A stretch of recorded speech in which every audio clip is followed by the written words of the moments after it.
Discover Help presents Stress-Free Living with Ray Samich and Mr. Stress-Free, Ratanjit S. Sandhi. This audio program is an unscripted and unrehearsed conversation between Ray and Ratanjit. It is shared with you in hope of adding value to your life. We encourage you to listen to this program in its entirety to receive the full impact of its message.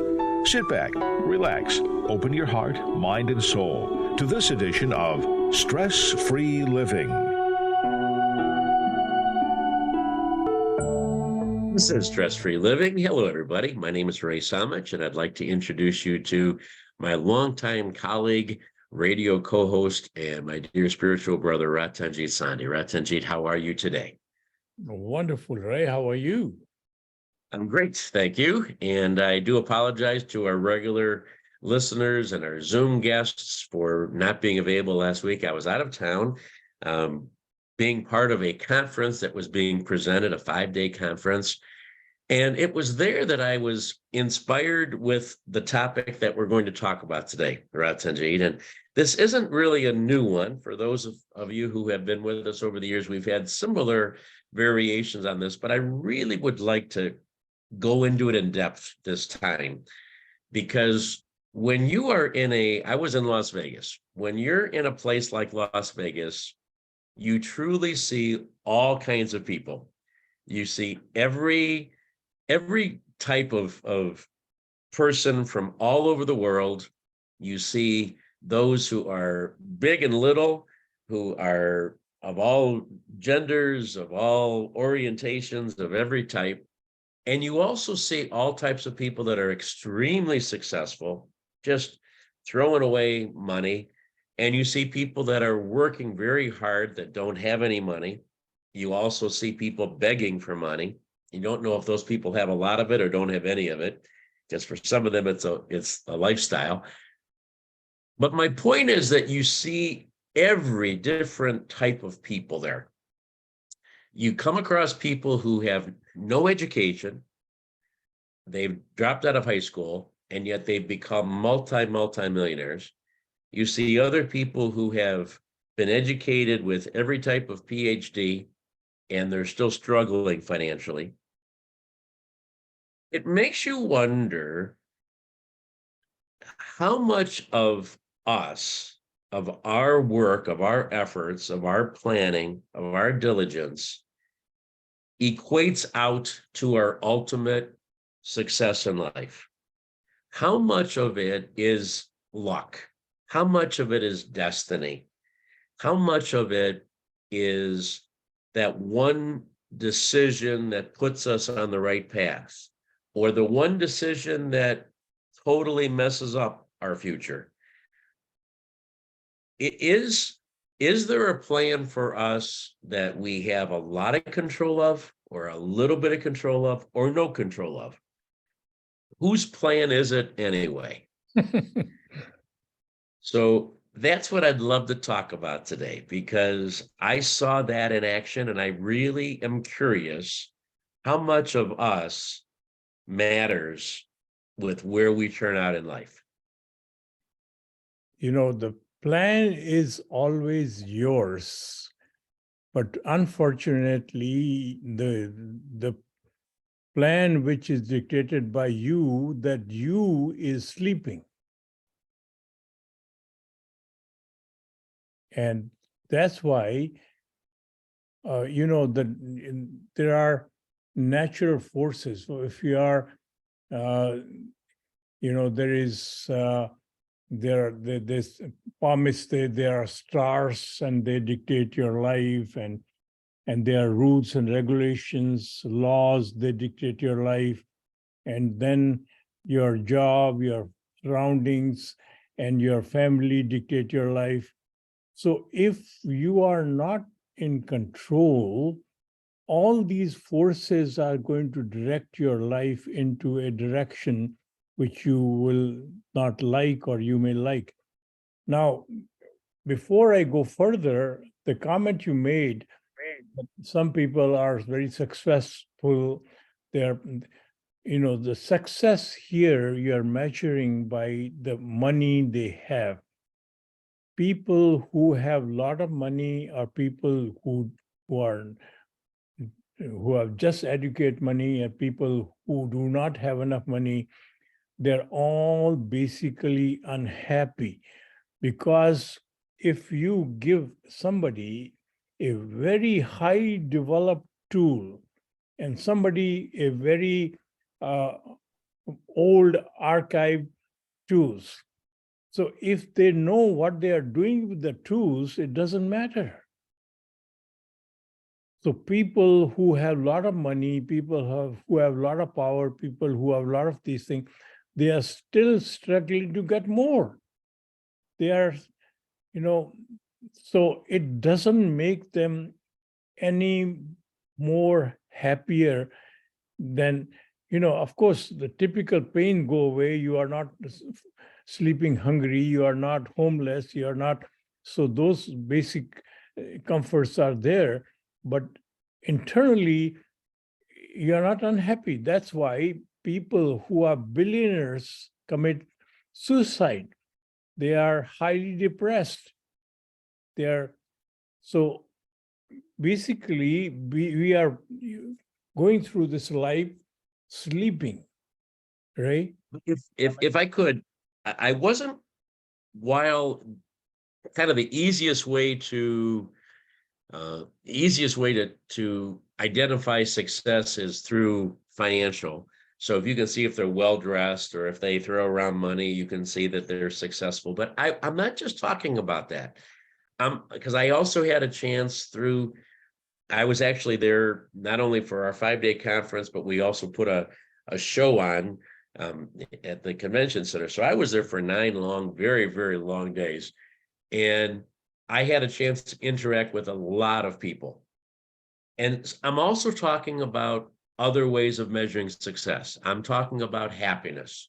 I'm talking about fulfillment, contentment, gratification, gratefulness, all of those. Because now, you've put me in a position after all of these hours with you where I am in tune with the fact that success does not mean just money.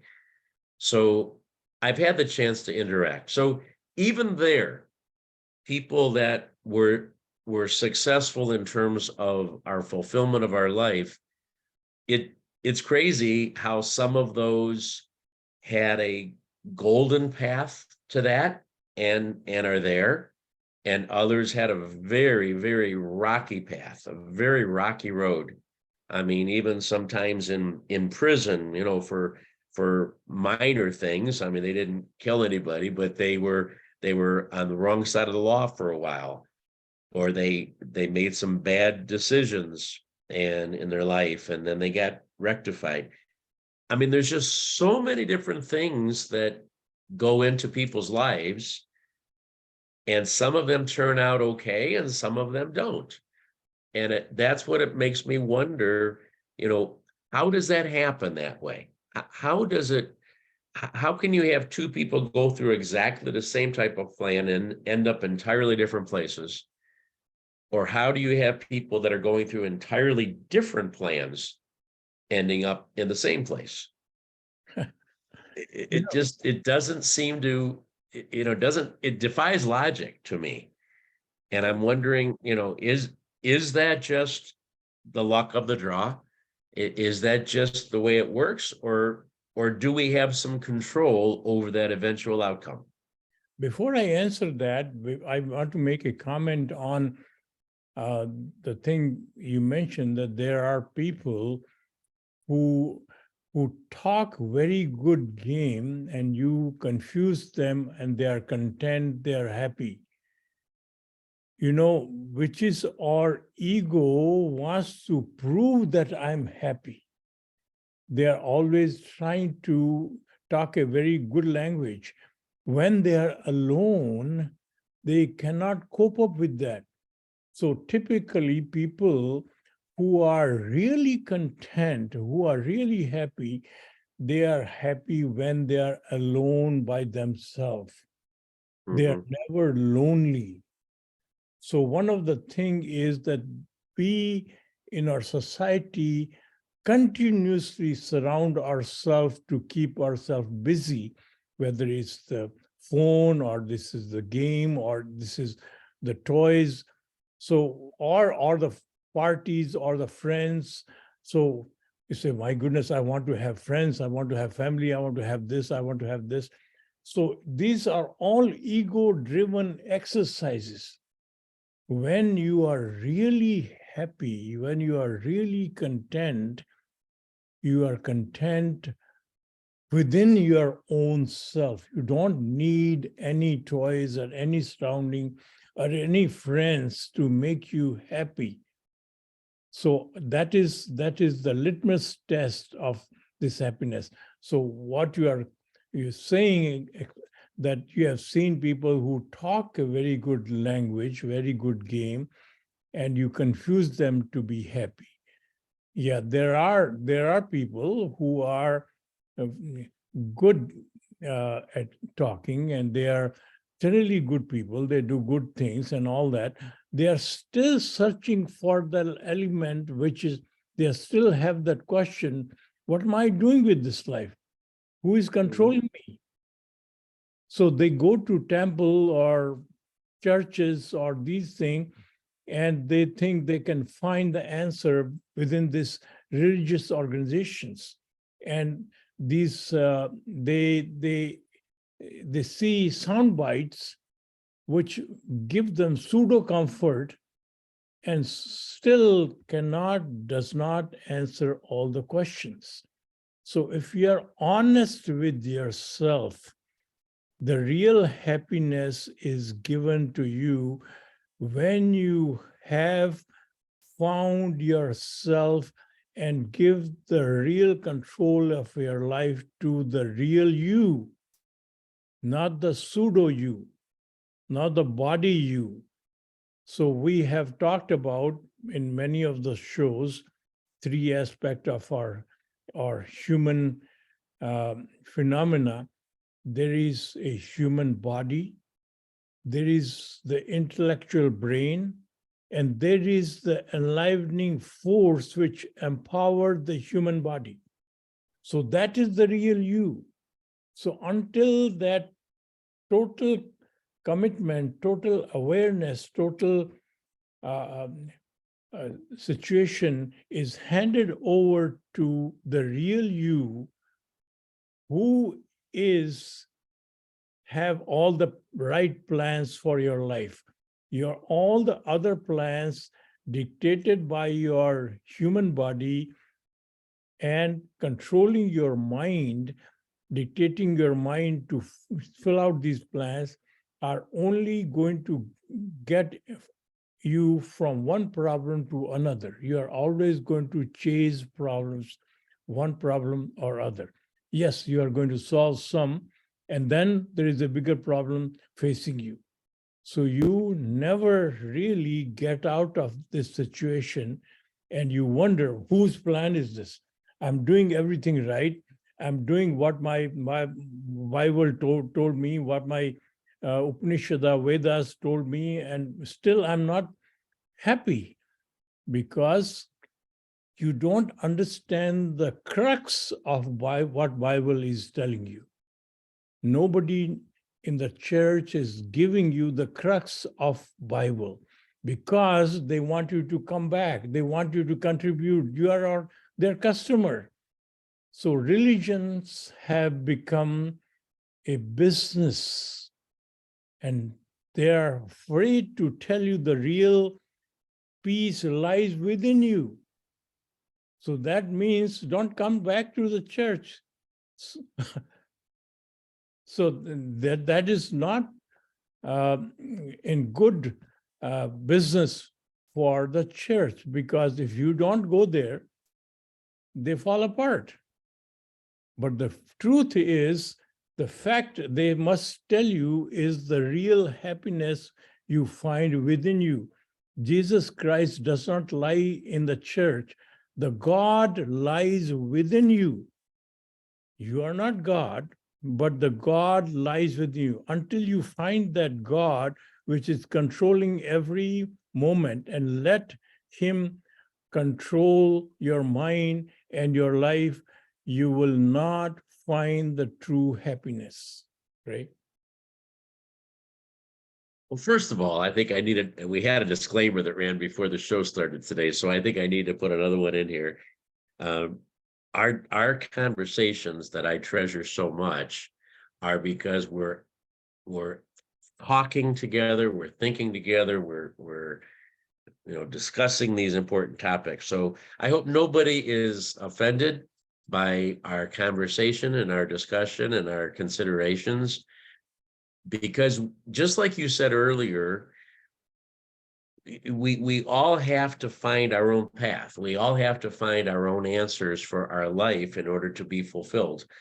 And if we don't question everything around us, and if we don't look, then we're never going to get better. We're never going to be able to have a fuller life. So everything you've just said, I take in that context. We have to consider all of the possibilities of how we should live and how we should act and what we should look to. And I think this is a very deep question that I'm asking today, because it's just so obvious. We all look around us and we all see various states of happiness, fulfillment, contentment, success, whatever barometer we want to use. And and I think it's normal for us to say, how much of this do I have control of? How much of this is out of my control and is going to happen no matter what I do or don't do? So I think this is really an important question for people to ask. And I think what you've just suggested there is that you have to look deeper than what even other people are telling you, even sacred people like our parents, or even sacred institutions like a church that we may belong to. We have an obligation that we have to look deeper than that. So I wanted to put that little disclaimer on there, Ratanjit, because I don't want anyone being offended by this. I want people to be inspired by what we're talking about. And after all my years of being with you, I know you're not here to offend. You're here to help. The other point, though, that rang true with what you told me is that there's these three aspects of our life, right? You said it. Our body, our brain, our intellect, and then our spiritual self, our connection with the power source. When we're evaluating others, we only can see those first two. We can only see the body, and we can only really relate to their intellectual self, what they're telling us, what they want us to hear. And you are correct when you said it. Just because they tell me something doesn't mean that that's really the truth. It doesn't really mean they may not even know that they're not believing what they're saying. They may be confused themselves, or they may be, intentionally deceiving me by saying, oh yeah, I'm happy and everything is great, and it really isn't. We have no way of knowing that third side, because that third part of us is only us. We don't know if we are connected to that divine and at what level we're connected to that divine. So this becomes even more complicated to talk about others relative to their connectivity. So let's bring it back and just talk about us as individuals. Okay. My own connectivity, your own connectivity, there's no question on that one. But I mean, of anybody listening, if we just talk about ourselves, okay, is that what it comes down to, Ratanjit? Is that what you're telling us? Is that unless I have that connectivity, that divine presence in my life, and I'm aware of what that means, that the others are just a mirage? The other aspects aren't really real, because that can change so much, that can be affected by life so much. The only thing that I really should be thinking about is my connectivity to the divine. Yes, I think it's 9:24. You should take a break and we will answer this question right after the Okay. break. That's probably a good idea because I don't think you're going to answer that question in 1 minute or two. I think it's going to take some time. We are on stress-free living here today. We are, even though sometimes on our show we cause more stress, we ultimately are here to relieve it, to try to find a path for our own life where we can be stress-free. It is possible. We're going to take you there. Please stay with us. We'll be right back. Okay, I'll be right back. All right. Oh, just when we wanted to talk to him. I want to welcome everybody. Thanks for being with us here. If you want to give me a thought or a question that I can ask for Ratanjit, he's going just a little bit over the edge here today. And we always agree not to be political, but sometimes that comes out. But if anybody has a quick thought, I can ask it of him when he comes back. And it's okay if you don't, but if you do, now's the time. So here's my quick thought.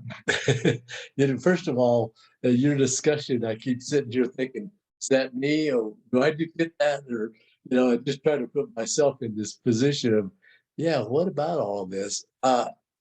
Personally, we'll see what Ratanjit says. I think it's a combination of all of this. I think that, your inner self and somebody else helping you with all of this stuff, but there's also you're a good person, you're working hard, you're trying to succeed, and then yes, somebody else is helping you, but it's a combination, I think, of being good, working hard, trying to solve problems and issues, and then believing that somebody else is really helping you get along with this stuff. So that's my thought.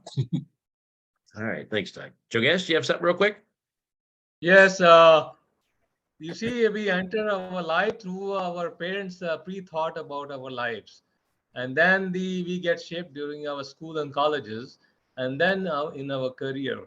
So I really wonder, is that the plan already perceived by the Almighty God for us, or we keep changing? Very good question. I hope I'm clear. All right. And unfortunately, I didn't quite understand it, but you did, Ratanjit. So maybe you can rephrase that for us. See, our whole pattern of life starts from the birth. We are back on Stress-Free Living. Thank you so much for joining us here today, Ratanjit Sandhi and yours truly, Ray Samich. And if you hear some other voices, that's because during our breaks, we are able to contact and communicate with our Zoom guests from all over the world that are joining us. We'd love to have you be part of that Zoom conversation during the breaks and after the show. If you'd like that link, go out to our YouTube channel.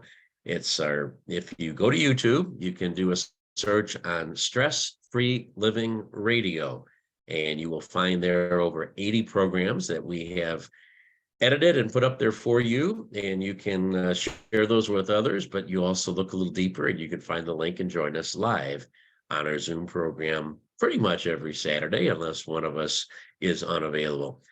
Ratanjit, there was a question that was posed there at the end. I think it's similar to what we've been talking about. Do you want to make any comments on that before we start?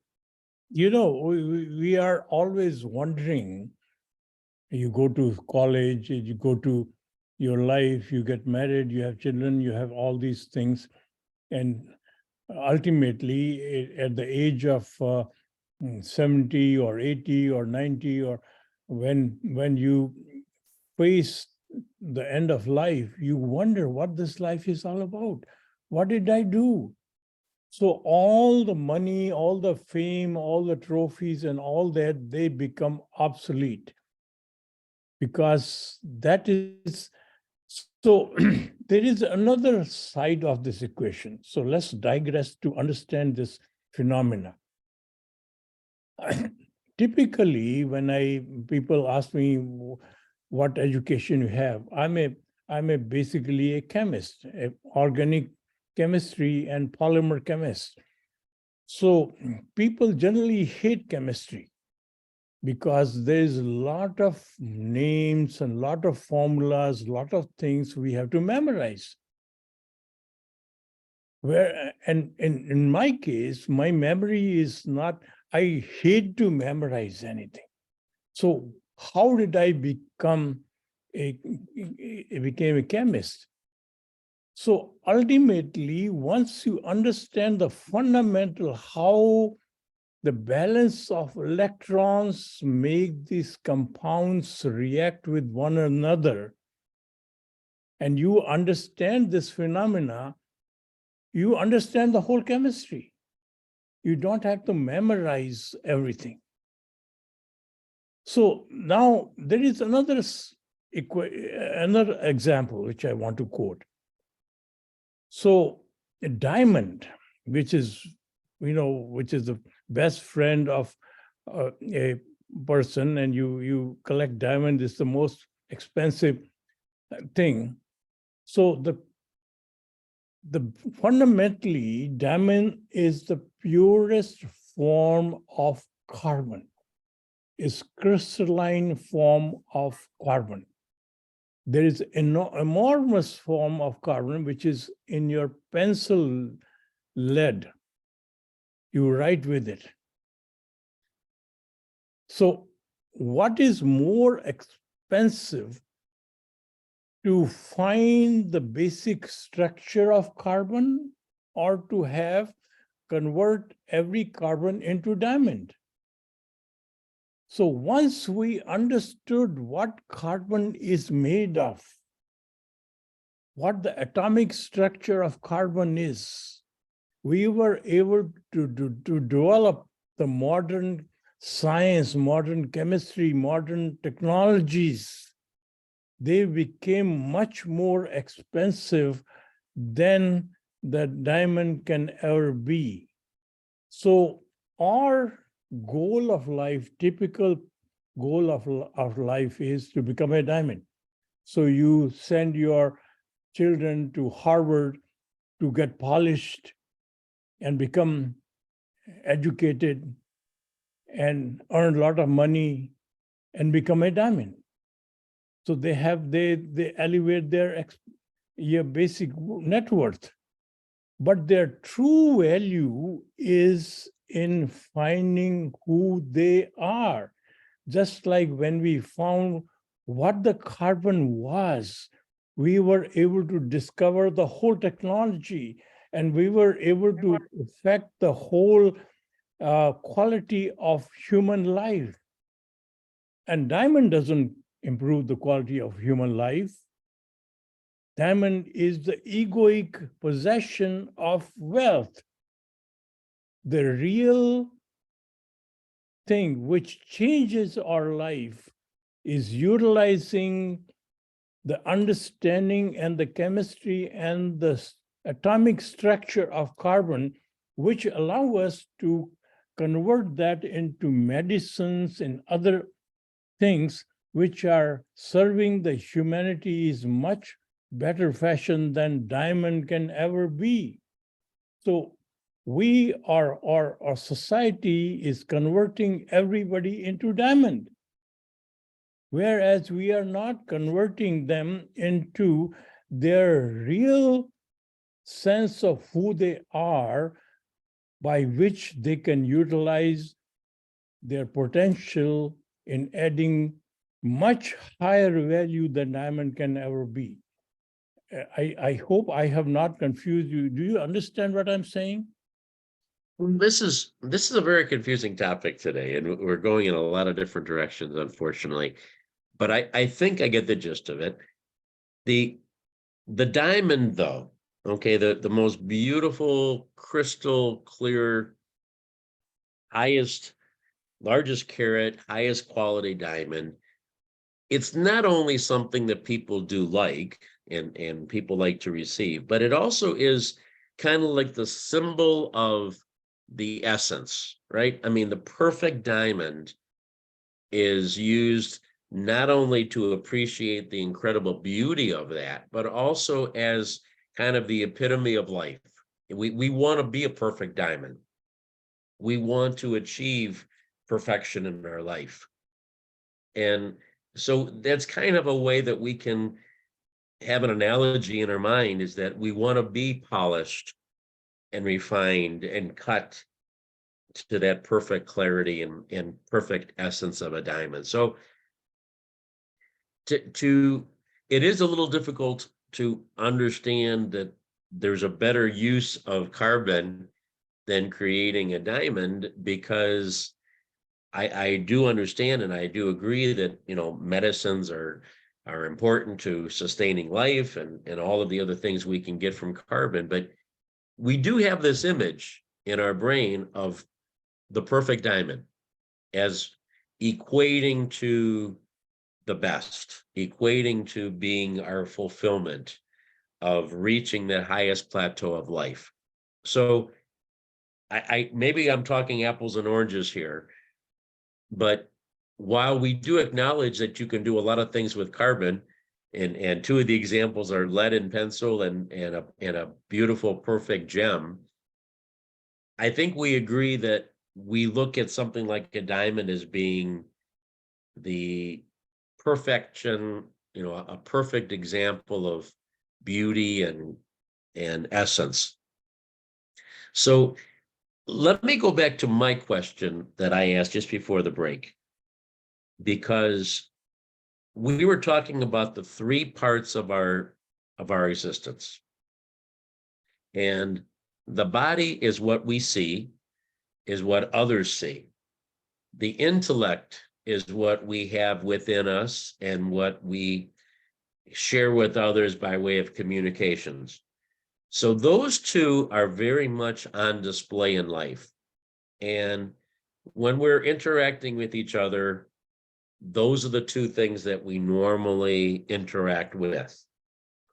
And then there is that third all-important level, more important than anything else, that is our connection to our spirituality, connection to our divine. It's what gives us life. It's the life itself which is present in this human body, without which the brain won't work, without which the body won't work. And we never really are giving any importance to that basic essence of our life, basic power of our life, because we taken this for granted. Oh, it's always there. So until the brain is basically a computer, whatever data it is fed is going to give out. The garbage fed, garbage comes out. So whether it's intelligent or not intelligent brain, so when your human body, which has fear because it knows it is going to die, it has limited time, it is always hungry, it is always going to be parked in greed, it is considered itself separate, it has parked itself as a egoic entity. So these qualities, whatever you are doing, they are contaminated by these qualities. And when they are asked the brain to solve any problem, they are always contaminated by these qualities. So brain, when it is run by the human body, is always a part in fear, greed, and ego. That is why it doesn't matter whether you are billionaire or trillionaires, you are always part in egoic mode or more. You never are satisfied. So when the same brain is now controlled and run by the force present in you, the force present in you and me and others are exactly the same. It is like electric power, common electric power is lighting the light bulbs. They are live wire connection to the power supply. They are not separate. There is only one single force which is giving us life. And once that single force controls our intellectual or brain, or fear or greed or ego is completely taken out, because that force does not fear the death. It does not die. It never is starved or hungry or wants more. It is never considered itself to be separate. It is one. And brain, when it is controlled by that force, only gives this brain an intent to serve that divine force present in others. So it is our intention which allows this brain to come up with the solution, with the new ideas and new ways to serve this power present in others. So that becomes our core purpose of life. So it's like a fruit tree. When you chop up the fruit tree, it does not retain somebody has chopped me up, I'm going to take revenge. So ultimately, whatever is left, it is again becomes a fruit. It always gives fruit. So its intention is always to give. Doesn't matter how it is treated. So our human mind, when it is controlled by our egoic human body, it is always part in revenge. I was treated like this. How can I be good to him? So we serve others conditionally. But when we are controlled by the force which empowers us, we are unconditionally adding the value and serving others.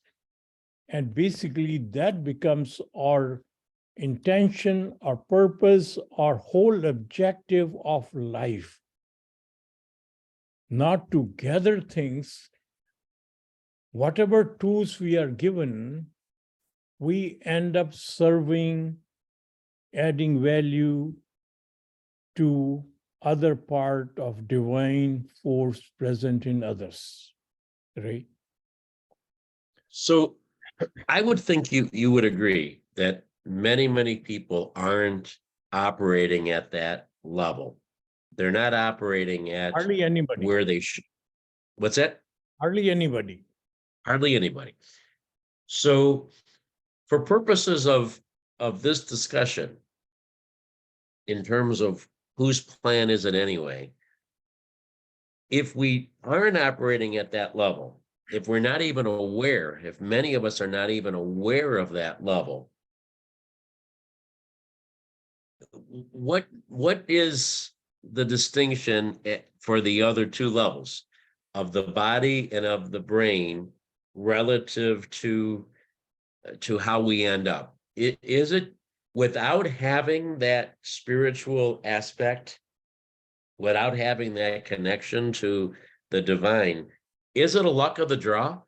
Is it just like, some things will work for some people and some won't if there is no driver from the spiritual side? I mean, is it unexplained then why some people are successful and some others aren't? Why luck seems to be more prevalent for some people than others? If you don't have that element, or is that element there even if we're not cognizant of it? Is there something driving us from within, even if we're not aware of its existence? See, life circumstances and conditions give you different tools. You have more money, you have less money, you have more education, you have less education. You are physically better than others, so on, so on. So each individual is placed under different circumstances. Right. But when your force within you runs your life, all of us have the same intent. Intent is to add value. Intent is to serve. So you are not struggling with the tools at hand, whether you have more money, whether you have less money. Your basic objective is to serve. When your brain is run by your human body, you are constantly evaluating your tools. I have less money, I have more money, I have less intelligence, I have more intelligent, I have this, that. So you are constantly thinking of what you can acquire for yourself. Whereas the life is not about yourself, life is all about giving. Your true joy comes to you by making others happy. Your true happiness comes from making others happy, rather than just you have to, basically there is a pain which is caused by completely not having enough food, your hunger pain, you don't have the right place to live, you are suffering from cold and heat and so on. So I'm not talking about the pain. That pain has to be taken away, and body has to be given. Body is given to you as a servant. So as a vehicle, it's like a car. You have to put the fuel in the car, you have to properly align the car for it to work. So you have to take care of the car, the human body, at your hand. So it's not that I'm talking about neglecting your human body, but the human body, after taken care of, the car after taken care of, is going to be able to take you from one place to another. So this human body does many things. Instead of just taking you from one place to another, it can manufacture, it can create things, it can move hands, legs, and eyes and everything. And it is more capable of creating situation, creating product, creating ideas which can help others. So this human body, once it is properly taken care of, is an enormous tool to help you achieve the purpose of your life, is to serve the divine force present in every human being and everybody and an entire environment. So your purpose becomes clear to you once it is guided by the whose plan it is. The plan is of the divine force present within you. The plan is to add the highest value. But if your human body is controlling your mind and you are not aware of the divine force present in you, you do not give charge to the divine force, then your plan is to satisfy this human body. More food you have, more wealth you have, more things you have, and ended up living a completely unfulfilled life, right? All right, we need to take a break and come back with our final thoughts as we try to wrap all of this that we've been discussing. And we admittedly have had a wide and a broad discussion here today at various levels. I'm still trying to come back to that one question that I asked just a moment ago. I'm going to pose that one more time to see if we can get a good answer on that one, as we are attempting to discover a little bit more about ourselves and discover how we can have a stress-free life. We'll be right back in just a minute. I know you didn't mean to, Ratanjit, but you didn't answer the question. So I'm going to pose that question again to you when we come back. Everything you said was great, but it didn't answer the question. I answered the question, but you couldn't relate to it. Okay, that's very possible. It could be me. It probably is me, but I'm still going to ask it again anyway, so I can relate to it. All right, we've got just about 60 seconds here for anybody. If you would like to, if you're bold enough to venture into this conversation, feel free to make a comment here. We have Dr. Marsh with us. Yes, he is. We have All right. So now that you identified me, thanks for letting me on real quickly. So is there a place that's more about self-aggrandizement than Las Vegas? And yes, there's evidences of those sort of people all over. But what I think he's saying is that, again, it comes back to serving others, and that's why we exist. And the trappings of clothes and the trappings of a nice hotel room, once, that's immaterial. It's really, they're enjoying those few days where they're taking care of themselves. But the reality is that our duty is to help others, and that's where we do value. So you couldn't think of probably a worse place to show that than Las Vegas. Sorry. No, that's probably right. An, you have a quick one? Sorry, Dad, it's me. Oh, hi. Hi, Oh. Samantha. Hi. Hi, sweet. No questions as such.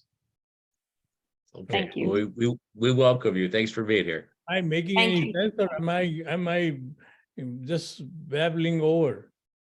No. You make sense in every word, thought, and action. Thank you. We're back.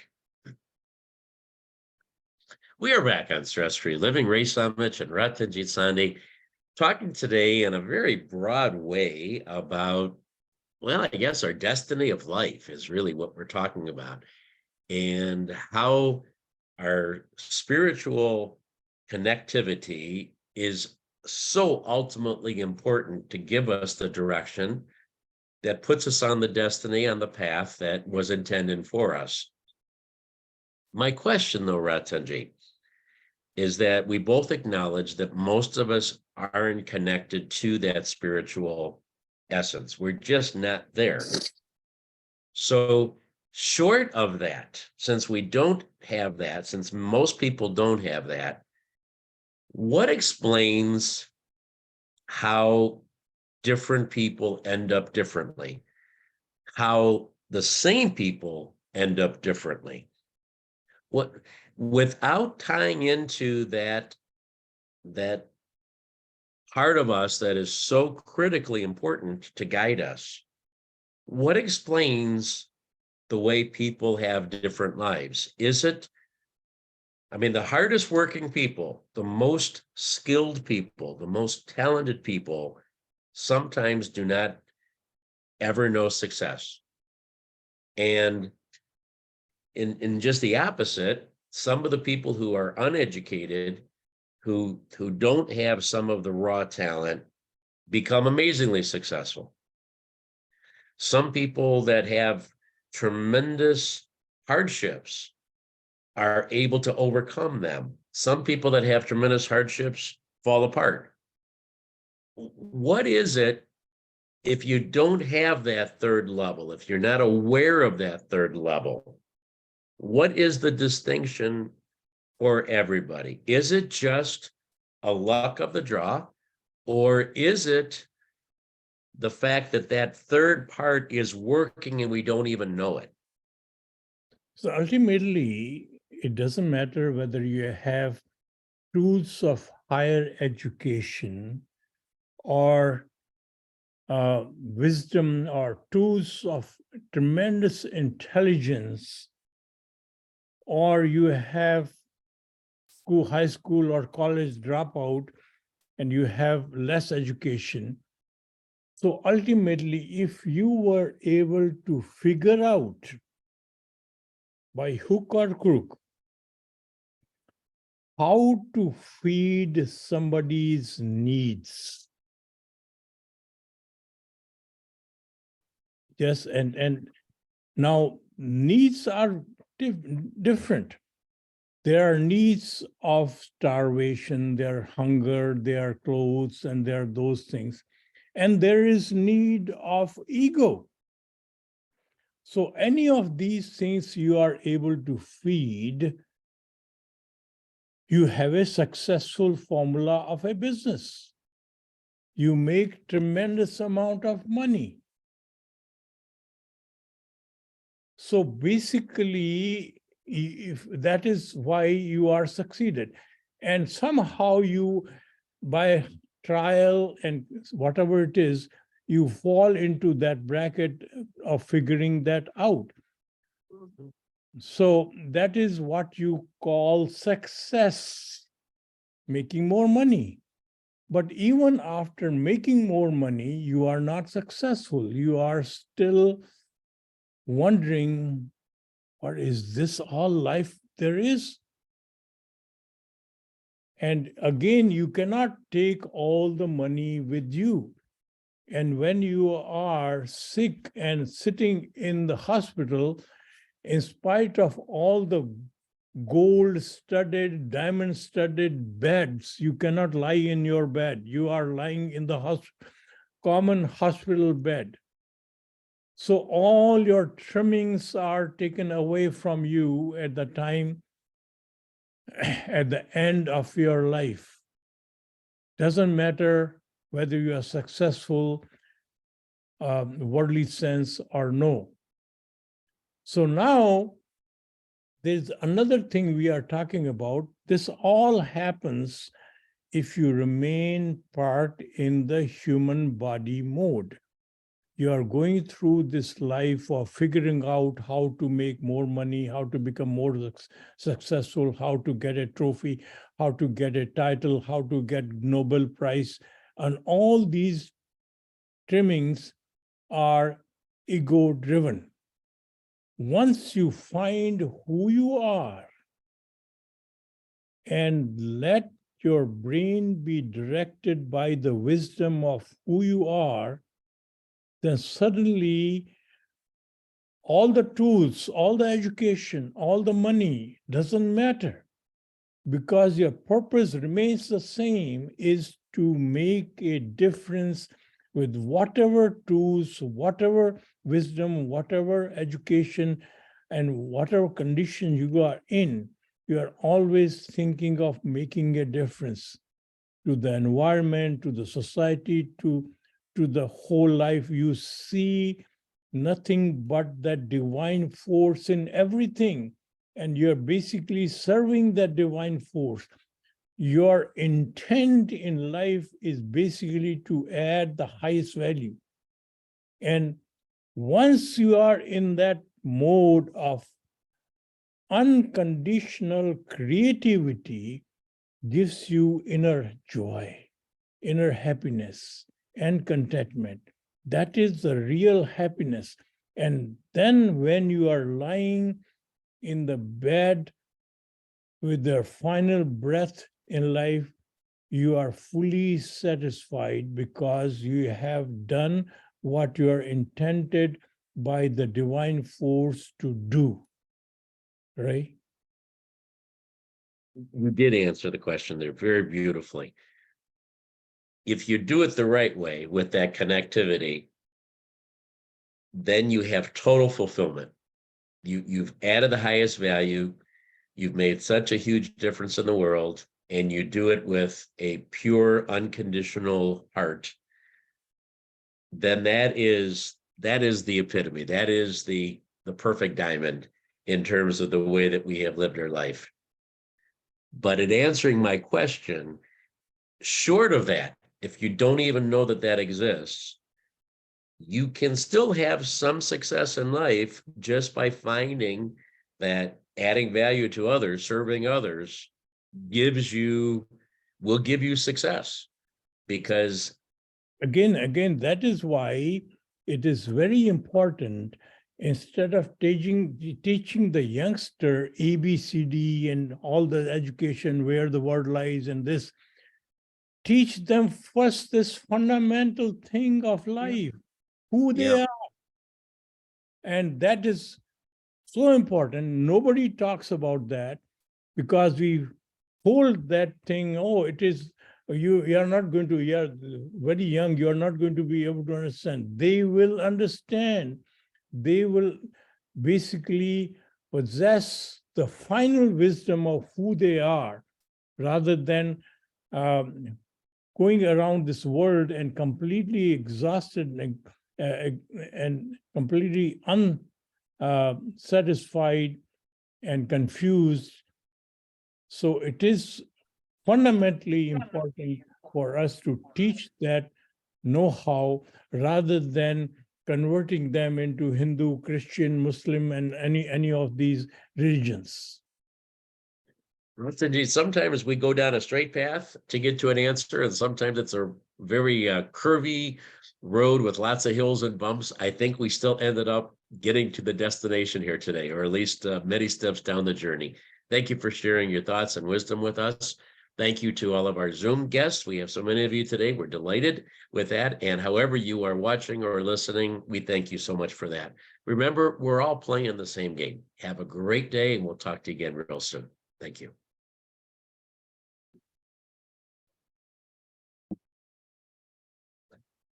So we are open.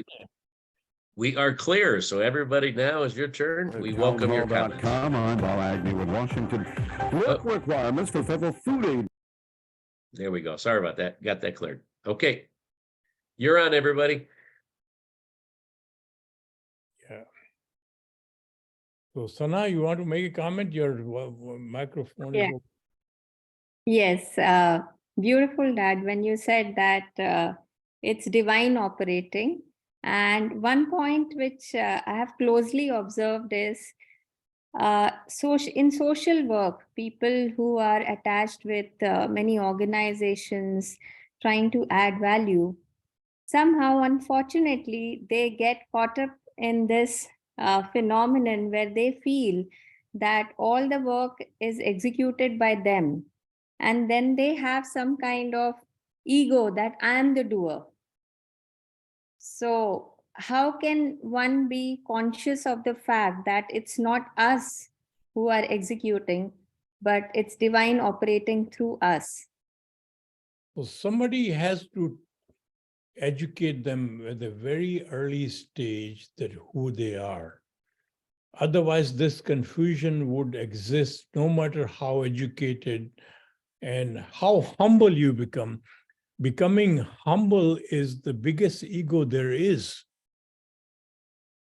Because, I have done this, but I'm not, it is not me and this and that. And talking about this language is unimportant. And basically delivering these good things from the tools you have obtained, whether this is education or all these tools you have, is basically adding value. And that itself, the task itself, would give you satisfaction. And you don't need title or recognition to get satisfaction any further. Absolutely. Thank you. And thank you, Ray, for time and again pointing out the question so that the best can come out of him. Thank you. Thank you. So anybody else have any thoughts today? Yogesh, did we answer your question? I don't really know what is the plan of God for me. If I ask you very bluntly, is the plan of God predetermined, or it gets shaped as you go along in life? Because at each stage in life, I felt there are different plans you're working to in life. No, basically,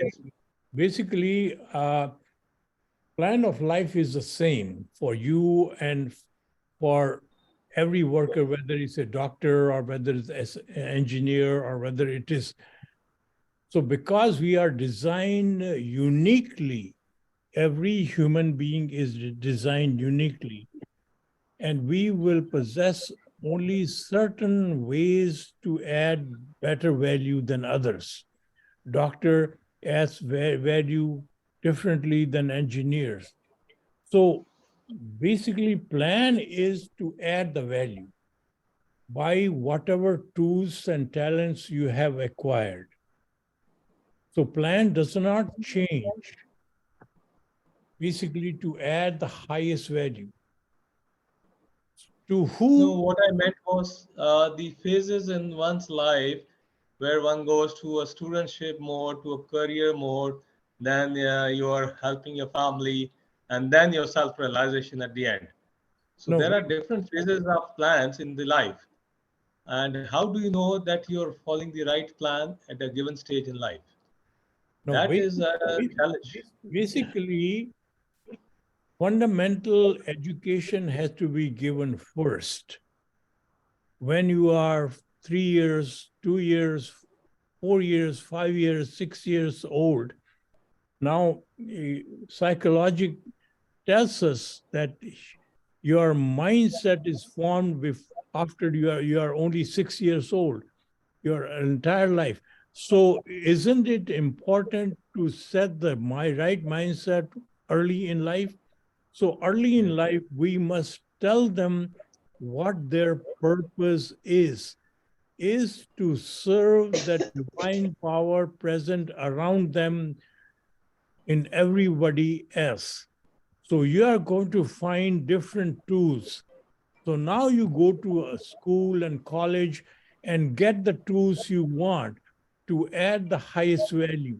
But you go into these tools knowing very well that your purpose is to use this tool to serve human life or life itself, whether it exists in you or animals or plants or whatever it is, and environment. So basically, it becomes very clear. And the tools do not stop gathering. You must become a student and continuously gather more tools to add the higher value, to constantly become a lifelong student to gather these tools to add the higher value. So the missing element is that elementary education, which should be given before you are 6, is who are you and what your purposes of life is. So that is not given. That is why we spend our entire life totally confused, totally embedded in ego, totally embedded in fear and greed, and we waste our life. Right. That's quite well explained. But then there's an element of self-discovery in life, I guess. So when you are Yeah, not finding a purpose, when you then come you try to. when you come to this earth, when you go to another nation, you understand basically the law of that nation, right? Yeah. Yes. So before you go into, if you get admitted in Harvard University, Right. and if you don't know the law of the United States, you have to understand that first before you become a student. Otherwise, you're going to end up in jail. So So similarly, is there some criteria that keeps telling you that you're on the right plan, or it is self-realization all along? You have to strive and no, feel for it. right plan is only to add the highest value. Okay. So you have to question yourself whether I'm adding the highest value. By adding that this, which I thought is the highest value, am I subtracting value somewhere else? So this is the question you constantly ask. The whether by designing a bridge you are an engineer, are you Right. subtracting value somewhere else? But you never ask this Yes. question. Because as long as the society accept that bridge, you got your trophy, you got your medal. Right. But then you have to do something extra to put some more value in that bridge design or construction. Absolutely. And then Absolutely. That's why everything we have constructed is based on ego and greed. They are designed to become obsolete very quickly so that we can sell them again. We never construct anything which is lasting, has higher value, although we have the technology, we have the know-how to do that. yes. So So the effort is there in some of the people who are the ace designers. They don't get bogged down by the current practice. They do something more. People are there who so try to do the practice. there is another part. Some part of us knows this, that Yes. we are run by the divine power. Somehow by default, the divine power runs our brain temporarily for a short period of time. And that is why the goodness does exist in this world. So there are people who unknowingly end up doing good things, but they don't do consistently good things because they have not parked themselves into that mode. Yes, that is felt. Sometimes in our own life, that is felt. Yes. Thank you very much. I think that clears a few of the doubts. Thank you. Well, I think you explained it well, Ratanjit, when you said that, if we do find a path by hook or crook, as you said, that does add value, that does serve others, it does give you that positive response. It gives you that success. You didn't necessarily do it for the right spiritual reason, but you did it for the right real world reason. You figured it out. And so, maybe there was some divine inspiration on that, but the end result was that you added value, you got rewarded for that. And maybe those are meant to inspire us a little bit to say, gee, why did this work? And should I be doing this more? And should I be thinking about this success? And maybe that will lead us to a little bit of the knowledge of the spiritual side. Unfortunately, I think what it does do is it puts more ego. Like, we're smart, we figured this out. We're so brilliant, we know how to do this, and we don't have that realization of how that is working from a spiritual perspective. But at least that is adding some value to the world in terms of the what's being done positively. Yes. Dr. Jagjit, were you going to say something? I didn't mean to cut you off. Well, everything was fine, but what I just was wondering, there's the element of free will, and sometimes the decision making of that free will, because the topic was there a plan for every one of us? So that can change the plan, or that can change the path. But the final objective, which Ratanjit Singh has said, I fully agree. It is basically to reach that goal of service and basically improving ourselves for the society. Yeah, free will. But the element of free will is always there, and that can be a part of the plan. I don't know whether that is a part of the divine plan or that is not a part of the divine plan. So what you call free will is the will which is not restricted or guided by any other force. So free will only happens when it is not guided by fear, greed, or ego. So again, that only can happen when it is guided by the divine force within us. It has exactly the content of free will. It is completely free of our ego, completely free of our fear, greed, jealousy, and all these elements which are basically we experience in the human body mode. So free will cannot happen until you are guided by the divine force within you.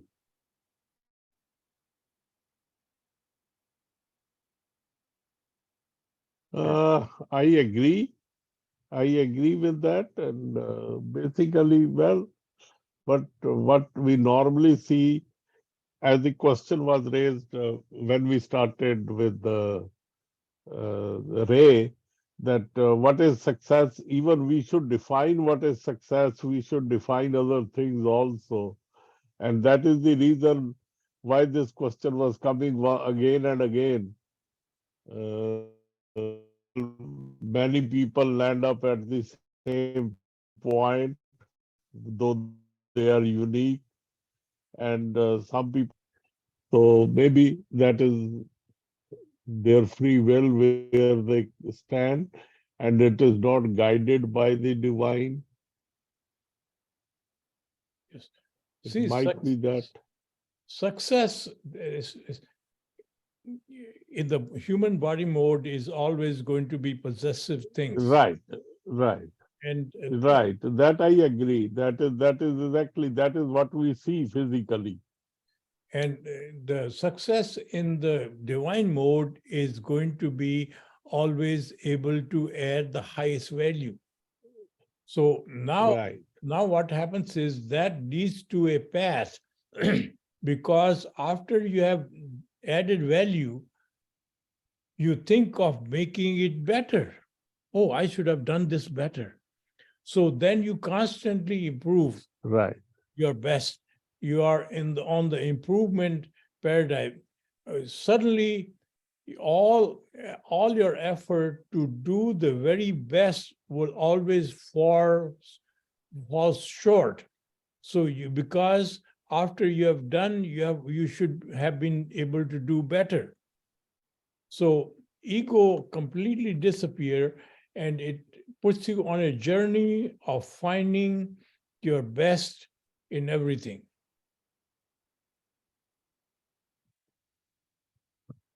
You're right. We should do that. Dr. Marsh, you have anything else to add? Thank you. Thank you. Thank you, sir. Thank you. Thanks for asking me. I actually had a couple thoughts. One is, oftentimes I have the dental students or young dentists who come and they want to shadow me, and I explain why I did something and how I did something. And I can tell you, teaching those students and those young dentists means more to me than anything else. And you want to talk about success and adding value. When someone says, I have a different approach now because of you, it's changed the way I treat people or patients. There is nothing more satisfying in my life that I get from teaching different younger students. I think that is the key, and that's adding value to their lives. And then all those people that they end up treating with added knowledge increases the other person's value and success. So teaching correctly, I think, is probably, you want to talk about value, adding value, I think there's nothing more important. So that's part A. The second thing, I forgot what my other point was. Oh, I had a unique thing about 5 years ago, and I don't share this a lot, but I was very sick. I was in the hospital. All my blood pressure, my temperature, everything was sort of shutting down. And I remember laying on a bed in that mode in the hospital thinking, am I satisfied or did I do things right? And Ratanjit, none of it was related to what I had, just what you talk about. It wasn't the money, it wasn't material things. It was, did I add value to my wife's life, my kids' life, and to society? And my kids are often upset because I said I felt like even if I didn't make it at that time, I felt like I had done what I could. Now, could I have done more? Yes, but I was sort of satisfied with where I was. And none of it was about possessions. It was all about, did we add value to our family and our community? So having been there, I would tell you that ultimately, at least in my life, what you say is success was measured by adding value to others. Absolutely, absolutely. Thank you so much. Thank you, Well, Doctor. thank you so much. Ray, anything else? No, I think we're good.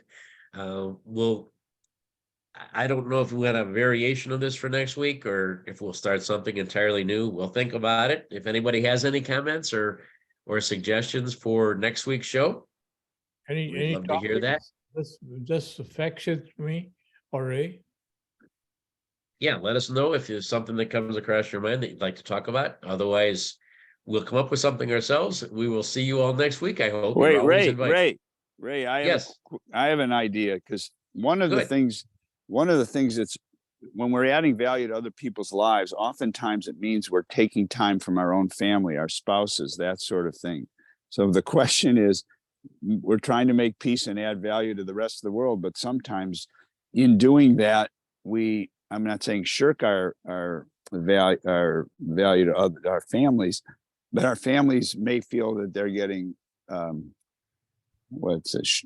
shortened. That's not the right word, because you're doing other things that may be, again, helping the community and the world at large, but your family thinks you're not doing enough for them, and I think there is a huge conflict. Even now we're on the phone for an hour and a half. We leave our family, maybe they wanted you to go somewhere, do something, and you explain this, but to them it doesn't have that value. So I think there's a disconnect there, and I need to help in negotiating that. Yeah, that's a very good thought. Very good. I think that's a real world situation. I like it. We will come up with a way of putting that into a few short words, and we'll talk about it next week, I think. Thank you. Thank you. All right.